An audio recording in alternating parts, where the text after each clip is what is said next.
இந்த அக்கீதாவை தெரியாதன் காரணமாகத்தான் இது போன்ற பெரும் குழப்பங்கள், கொள்கை குழப்பங்கள் சமுதாயத்தில் உண்டாகி கொண்டிருக்கு. ஒரு முஸ்லீம் அல்லாஹ்வுடைய மார்க்கத்தை ஏற்றுக்கொண்டு பின்பற்றுகிறான் என்று சொன்னால் அதற்கு பின்னால் இருந்து கொண்டிருக்கிற அவருடைய லட்சியம் மறுமை வெற்றி. அந்த மறுமை வெற்றிக்கான அடிப்படையே கொள்கை தான்.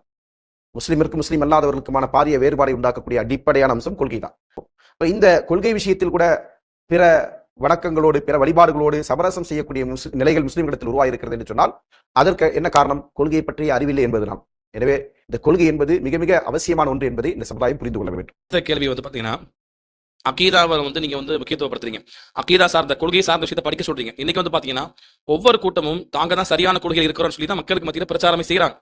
அப்படி இருக்கக்கூடிய சூழ்நிலையில மக்கள் எது சரியான கொள்கை என்று எப்படி அடையாளம் கண்டு கொள்வது? அதுக்கு அடிப்படையான விஷயம் என்ன? மக்களுக்கு சுருக்கமாக தகவல் சொல்லுங்க. மாஷாஅல்லாஹ், ஒரு அருமையான கேள்வி. இது பலராலும் கேட்கப்படுகிற ஒரு கேள்வி. எந்த அளவுக்கு என்று சொன்னால் இந்த கேள்வியின் வாயிலாத்தான் மக்களுக்கு மத்தியில் அக்கீதாவில் ஒரு தெளிவில்லாமல் இருந்து கொண்டிருக்கு. ஒவ்வொருவரும் ஒரு கொள்கையை சொல்லிவிட்டு அதுதான் சரி என்று அழைக்கிறாங்க. இதுல எது உண்மையான அக்கீதா என்று நாங்கள் எப்படி அறிந்து கொள்வது? இதற்கு நம்ம சொல்லக்கூடிய பதில் என்ன அப்படின்னு சொன்னா, நாம் ஏற்றெடுக்கக்கூடிய கொள்கை, நாம் எடுத்துரைக்கக்கூடிய கொள்கை என்பது நாம உருவாக்கி கொண்ட ஒரு சித்தாந்தம் அல்ல.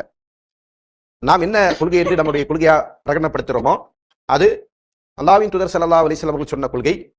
அதனை ஏற்ற சத்திய சஹாபாக்கள் எந்த நம்பிக்கையில் இருந்தார்களோ அவர்கள் புரிந்து கொண்டதன் அடிப்படையிலான கொள்கை. தாபீன்கள், தப தாபீன்கள் என்று இந்த உம்மத்தின் ஸலஃபுஸ் ஸாலிஹீன்கள், சிறந்த முன்னோர்கள், அவர்கள் ஏற்றிருந்த கொள்கையை நம்ம நம்முடைய கொள்கை என்று சொல்லுவோம்.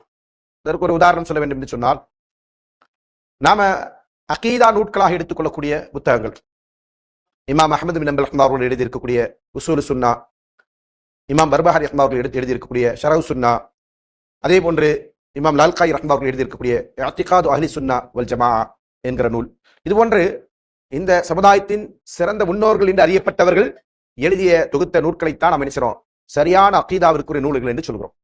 அதல்லாமல் 10 நூற்றாண்டுகள் கழித்து வந்தவர்கள் எழுதிய நூல்களை நாம் சில ஆதாரமாக எடுத்துக்கொள்ளவில்லை.